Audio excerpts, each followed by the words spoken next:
வீட்டில் ஒரே க்யூவாக நிற்கிது. ஆமாங்க, எனக்கும் தெரியல. காலைல நானே கடைக்கு போலான்னு போனா, ஒரே ரஷ்ஷு கியூ வேற நிக்கிறாங்க. எங்க அவங்கள தாண்டி கடைக்கு போறது? நான் வீட்டுக்கே வந்துட்டேன். சரி ஒரு ஃபோன் பண்ணு, கேட்டு தெரிஞ்சுக்கலாம். ஹலோ சார், என்ன சார் ஆச்சு? உங்கள் வீட்டு முன்னாடி ஒரே க்யூவாக நிற்கிது. சார் அதான் என் மனைவி இறந்து 4 நாள் ஆகுது. அது உங்களுக்கு தெரியும் இல்லையா? ஆமாம் சார், ஆனால் டெத்துக்கே இவ்வளோ கூட்டம் வரலையே. இப்போ எதுக்கு இவ்வளோ கூட்டம் வந்திருக்கு? அதுவும் க்யூவில் நிற்கிது. ஏதாவது பிரச்சனையா? இல்லை பிரச்சனைலாம் ஒன்றும் இல்லை சார். என் மனைவி எங்கள் வீட்டில் இருந்த நாய் கடிச்சு தான் இறந்துட்டாங்க. இந்த நாயை வாங்குறதுக்காக சார் இவ்வளோ பேர் க்யூவில் நிற்கிறாங்க. சார் நான் கூட கேட்கலான்னு இருந்தேன். இப்போ தான் டெத்து விழுந்த வீடாச்சே அப்படின்னு சொல்லிட்டு பொறுமையாக இருந்தேன். அந்த நாய் எனக்கு ஃபஸ்ட்டு கிடைக்குமா? இல்லை சார், இத்தனை பேர் க்யூவில் நிற்கிறாங்க.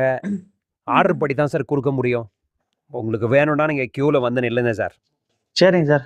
ஐயோ, ரொம்ப நாள் நாய் வேணும்னு கேட்டிருந்தேன்ல, நான் போய் வாங்கிட்டு வந்துடுறேன்.